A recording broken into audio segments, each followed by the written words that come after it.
Welcome to Toffee TV. I'm joined by Andrew Gower. You'll have seen him in Outlander, Black Mirror, Midsummer Murders, The White Queen, Being Human, Endeavour, and loads of other stuff. Also, Pole Dark, Carnival Row.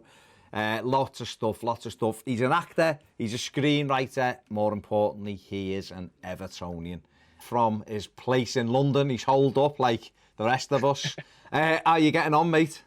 You know what, Baz? I'm doing all right, mate. I've, as I said before, just come back 2 weeks. I've been keeping myself busy in the place in Walthamstow, E17. E17, yeah. E17, and we've been good. As I say, come back 2 weeks ago, and just the place has never looked so clean in my life. But You've even made the bed in the background there. Good man. Oh, I know, mate. I know the Good bed's man. made up. Spare bedroom's made up. But, yeah. Already. He's 17, stay another day. It literally is stay inside another day, isn't it? Stay inside another day, exactly, yeah. But obviously people will have seen you in, I've wrote a few of them, there's loads, you've been in loads, haven't you? But Being Human, White Queen, Endeavour, Outlander, Black Mirror, Midsummer. I watched Midsummer Murders about 6 weeks ago with me missus. We'd had a couple of them on, just stacked up, and it was the one you were in, obviously. Bring in the clowns or whatever, and send in the clowns. Did you spot the murderer from the off? Baz, no, I didn't from the off. No, I'll be honest, but it was good. It was good. So, people will have seen a lot of your stuff. Born in Aintree. Born in Aintree, yeah. Did you always want to be an actor, or was it a footballer? Or I know you've been in a band as well. So, which one was it from a young age? It was a delusion. It was a delusional footballer. So, I was deluded. I was I did want to be a footballer up to a certain age, 17, which, you should realise way before 17 that you're not good enough to be a footballer, but I didn't. And then weirdly went into A levels, was unsure what I was going to do after having like the kind of realisation that I'm not a good enough player. And then an English teacher said to me, "Listen, you're quite funny in English literature, getting up, reading crap to the class, reading out Shakespeare or whatever." And he was like, "Listen, we're doing a play." And it was Fagin. They needed a Fagin in Oliver Twist, and I don't know why they thought of me. Maybe it's the nose or something. I don't know. But yeah, he said, "Listen, come and try out for this." Did that, got kind of it's weird. I always say to a lot of my mates who like football and acting, I always use football as a kind of comparison between, like, I don't know, there's a lot of comparisons you can make between the two, or I make them anyway. Football, I kind of got the same buzz being on stage as I did when I used to play football, like the adrenaline, the kind of, people, not that many people used to watch us, but people watching or whatever, and that was it really. I was hooked from when I had that first performance, and then cut to a year later I got into drama school at 18. So it was kind of weird looking back how quickly all that happened. Like, I lied to my dad for a while that I was auditioning for drama school, told him I wanted to go to university, and then ended up getting in at the Oxford School of Drama. And then, the rest, it's a weird thing. I didn't really have massive intentions of getting into acting, and I didn't realize how, like, amazing the profession is, and how much there is to it, and how much to the craft there is. And, so many people have, different methods of training and all that. But after like getting into drama school, I kind of went down the rabbit hole, so to speak. And here I am, 12 years later. So Incredible. Weird. Weird journey. But you're right, it is. It's a performance, isn't it? So, you're right to equate it to football. It's that performance, the adrenaline. I'm guessing a little bit of nerves, like anything, the minute you start doing it. But if you're comfortable in what you do, then your talent takes over, doesn't it? Very much like football. So very much. I always think, like, the best footballers in the world, the Messis, the Ronaldos, in a way, they are like still playing football with the mates in the park. Yeah. But they forget about the audience. They're just playing football, and it looks so simple. And that's, I think, I don't have kids. Any advice to a kid? If I was looking back, it meant so much to me playing every game. I was too conscious of making a mistake, too conscious of taking a risk in a game. And I think the best footballers you watch nowadays, the kids who come through, they take risks. They take risks as footballers in position, in front of 40,000 moody Evertonians on your back. I mean, I couldn't imagine, but yeah, the similarities in football and acting, that's one of them. I'd say the risk sort of taking and being able to perform in front of that many people. Yeah, outstanding. Yeah. I mean, you were in an episode of Black Mirror, and I guess it kind of feels like we're living in an episode of Black Mirror at the moment, doesn't it? It's very strange times, isn't it, at the moment? But what was that like, being part of something that's it's got quite a cult following, hasn't it? The Black Mirror franchise, I suppose, if you want to call it that. But what was that like, being involved in that? Fantastic, mate. Really, I mean, especially we got to film in Iceland. That was not the supermarket. I always say that. Beautiful time in Iceland, and Charlie Brooker. I mean, if anybody you'd want to hear speak about, coronavirus right now and what's going on, I'm sure many people would like to kind of have his version, his take of events. But yeah, amazing cast of Peter Kieran, Sonia Solar, and Andrea Riseborough, and just amazing writing and perfect location. It's like, I didn't know much about the series before I signed up to it. I hadn't seen many of the episodes, but then as soon as the audition came through, I kind of I checked out the one with what's her name, Hayley Atwell, and which is sort of a similar episode. Rafe Spall, the Christmas episode, which is fantastic, with John Hamm. So since being in it, actually, I realised how it's kind of that funny thing when the audition comes through. You're like, okay, let's just get this job, let's land it. And then looking back now, it's one of those jobs I'm like, oh, that was, it's a nice tick off the list. And also the director, John Hillcott, who directed The Road, and many amazing film.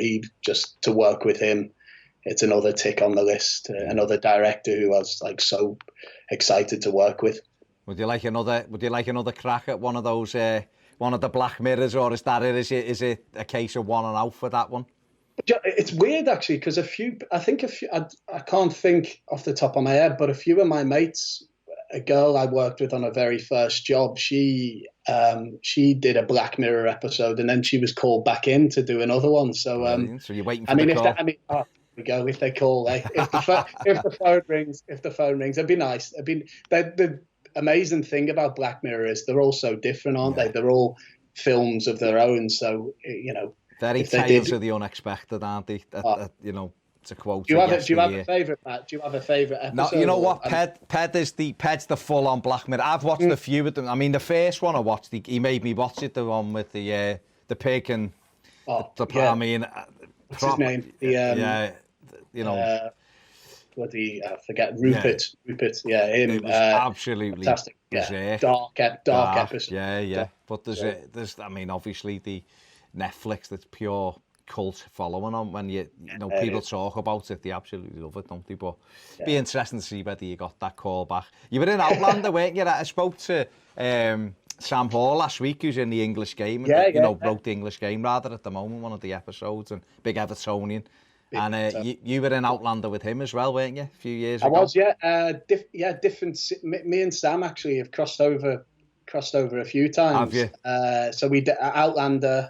I think he was in a different season, but everybody knows each other on that job. I played the Bonnie Prince of Scotland, which is a fun one. And then in Carnival Row as well, Sam came into season 1 of that as well. Right. So we've crossed paths a few times. Unfortunately, we haven't had any scenes together yet. For a big Everton off in a scene, be like Mikel Arteta and Timmy Cahill, yeah, all over, yeah. Be lovely, be lovely. What growing up, obviously you've said you know you were wanting to be a footballer like we all were, and we all had that dream, haven't we? Who were your kind of heroes, your Everton heroes as you were growing up? Oh, I mean, Big Dunk, obviously Big Dunk, the Messiah. I mean, I just love Leighton Baines. I think the guy, I think he oozes class. Yeah. That I'd always share that photo of him getting an ice cream after the game. Just gets me every time. And I've seen him down. I was doing a project of my own in Liverpool. Actually, I've never filmed in Liverpool, which is one big thing, one big dream of mine. But right. I was doing this project of my own with another Liverpool actor, Stephen Walters, and we were filming, and I was waiting for him, and I was waiting 4 days on the bounce in Bold Street, and I just kept bumping into Baines with his kid, and I was like, it took me 4 days to sort of actually speak to him, the courage up to speak to him. But yeah, I mean that the Moyes, what was it, 11 years or 10 years of Moyes, you know, a lot of those players, that's my sort of the best I've seen of Everton is that I was too young to remember 95 Ride Out and the Charity Shield. So the biggest thing for me, was the Moyes era, really. Those players like Arteta, signing players like him and Pienaar on loan. You know, being on holiday and checking the internet in the summer and seeing Pienaar come on loan to begin with, and Arteta, and those players, for me, are kind of like your heroes, so to speak. Yeah, the heroes, which is a really odd. It's an odd thing when you're talking to Copites or you're talking to Arsenal fans or Tottenham fans down here, and you turn around saying, "Who are you?" You know, somebody asked me the other day to say, "Who's your top five players?" Right. And Tim Cahill, Arteta, Baines. That, I mean, for me, they are the players for me that define the Everton era that I've become accustomed to. Yeah. Three brilliant players, though. To be fair, they are. All played the part. Baines is still obviously very much playing his part at the moment. And what a goal again! What a goal against Leicester! Oh, it was a hell of a goal one. He's been out. Listen, he's played 5-6 games maybe this season. He's been brilliant in every game that he's played, and that shows the quality and the class of the man. Have you had a chance to watch the English game yet? I haven't, but no. I've heard. I was watching that interview with Sam, and I said. I auditioned for that a good 3 times as well. Did so you? I think it was doing the rounds, that one, Baz. Oh, it was mate. doing the rounds. Definitely a Baines doppelganger. Oh, without a shadow, with that moustache. I can't unsee it now. Once I've seen it, you can't unsee it. Every time I look at it, Fergus Suter, you just think it's Leighton Baines acting, which is a bit of a mad one. But yeah, it's a really good. It's a great series. Yeah, it is fantastic. And if they have a second season, then you've got an audition, mate. Oh, mate, there we go. You and Sam queuing up to audition. He's fuming he didn't get in the last one. He wrote to episode 4, didn't he? But he didn't get in it. He wasn't too happy with that one. No. Talking about Everton now, obviously at the moment there's more important things than football going on, but you do have to have that kind of distraction, don't you, to think about. Nice escapism. Yeah, most definitely. Were you surprised that we were able to get Carlo Ancelotti? Honestly, yeah. I mean, my dad's a Copite. My eldest brother is Everton, and my middle brother is Liverpool, and I'm Everton. So we had many a chat. Poor mum hates football. Her husband actually, he's a big blue nose. So, but I mean, amongst friends, I've got a lot of Tottenham, Arsenal, United, the whole kind of spectrum of football. I think when I was saying, listen, this link with Ancelotti is it looks quite real. It was being fobbed off, and in a way, you kind of allow yourself as an Evertonian to think sometimes, it's too good to be true. So when it happened, it feels for me right now, it feels a great fit, and it's so nice. I mean, to see how invested in the club he is. He brought his son. He's he's really buying into the history of the club and has a great affiliation with the fans, and it feels like a great fit. But had you asked me, towards the final few games of Marco Silva that we were going to end up with Ancelotti, I'd have told you to I'd have told you to do one. A fantastic appointment, really great appointment, and just one of those things. I think we forget, and I think a lot of other football teams forget how bad the finances were at Everton for most of my growing up. It was like getting a loan deal, signing Magai Gay or Edan Tal or these players that we signed and had to get excited about. So that season when we did sign Rooney and Klassen and we signed a massive plethora of players, all these players coming in. You can't excuse Evertonians for getting excited that year. You can't excuse me and my family. We were in France when we signed Rooney, and me and my eldest brother, we got carried away. Of course we did. Yeah. But we've spent years in the dark, really, of Gary Naismith and Strachwell Hersey and lots of Velios, lots of players, hasn't it? Yeah. I mean, you could make a film about Everton's transfer shockers, but as far as now we have Ancelotti and now we have a bit of firepower in the transfer market. I don't blame us for making mistakes. I think it's sort of it was not everybody can do what City did and get it right straight away. I mean, and also there's a lot more money in football than there ever has been. So I think the fact we have Ancelotti now, I feel like with the money, with the mistakes we've made, I feel like it's the perfect timing for him to come in and kind of say, well, listen, I'm only going to sign players who fit my ethos, who fit the club. He has Dunk next to him.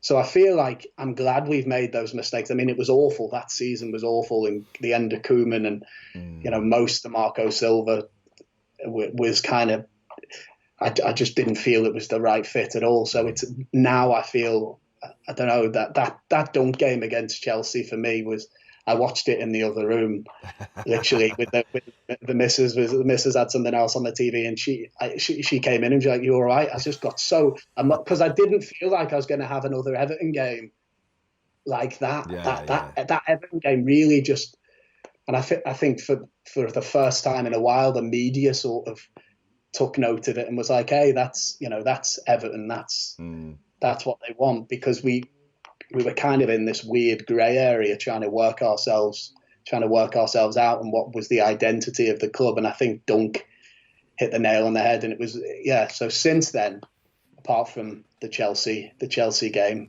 but there's going to be games like that. There's going to be, the squad isn't the squad I think that he wants. So that's going to happen.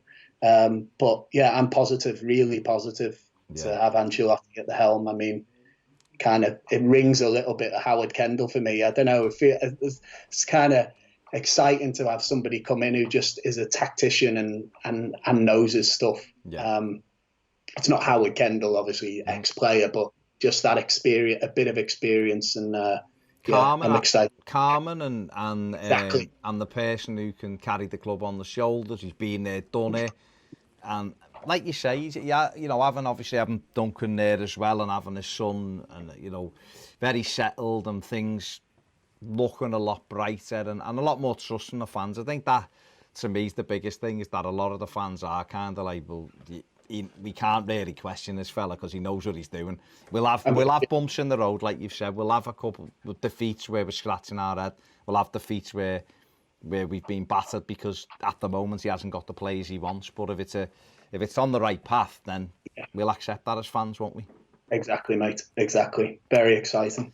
Fingers crossed that it carries on, fingers crossed. What about you? What's next for you? A bit of writing, I've seen. A little bit of writing. A bit of writing.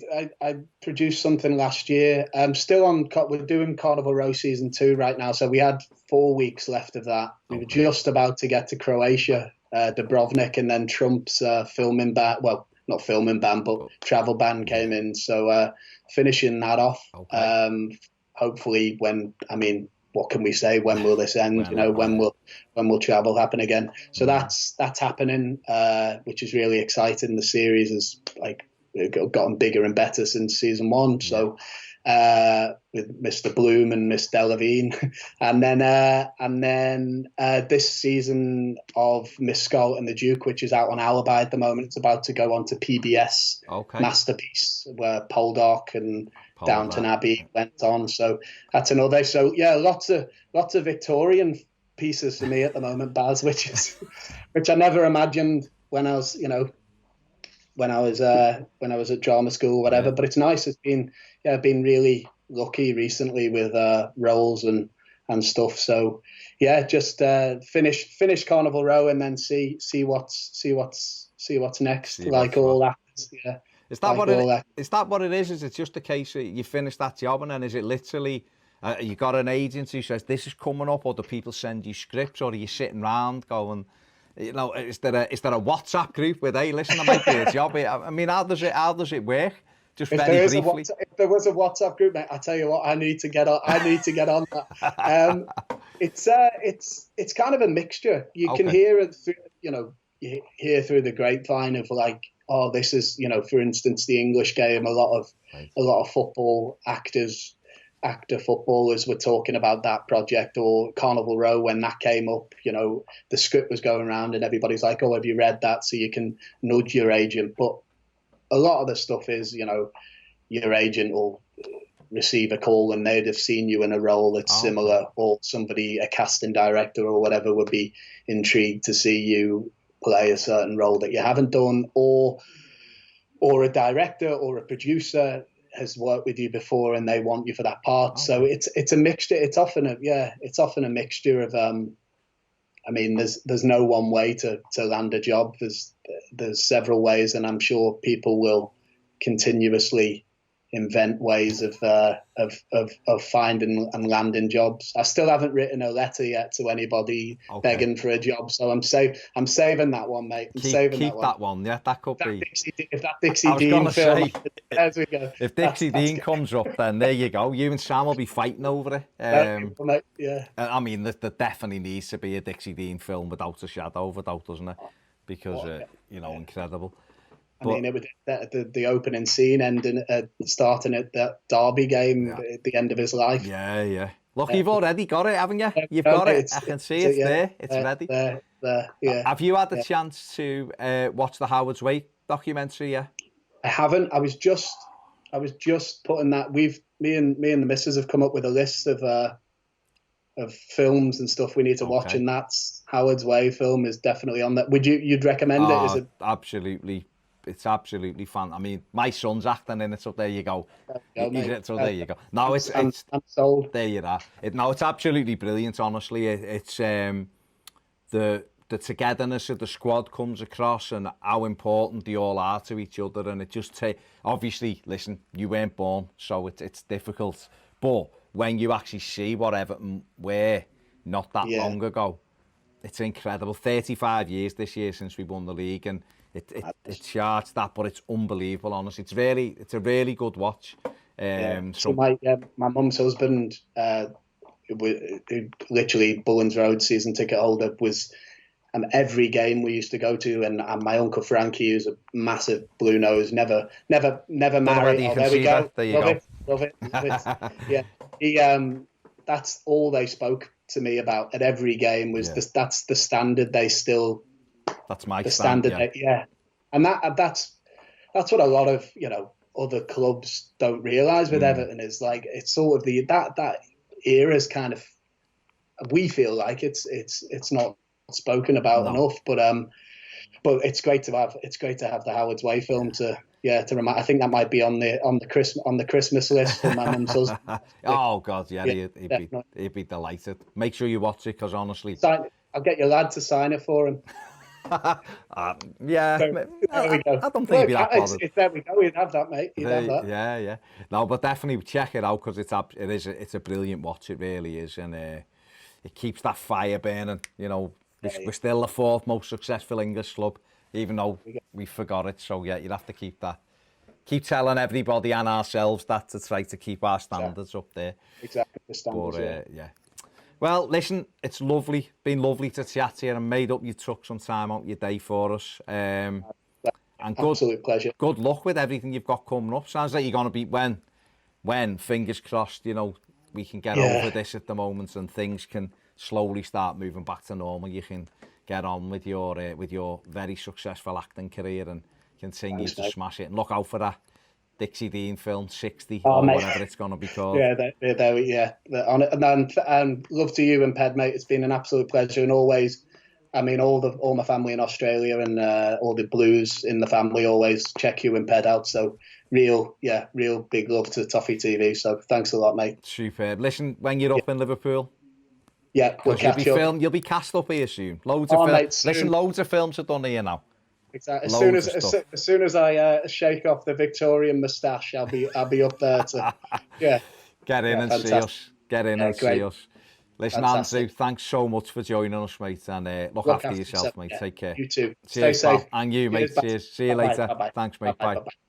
There you go. Big thanks to Andrew for taking time out of his day to chat to us here at Toffee TV. Make sure you check Carnival Row out, which is the latest thing he is in. Subscribe to this channel.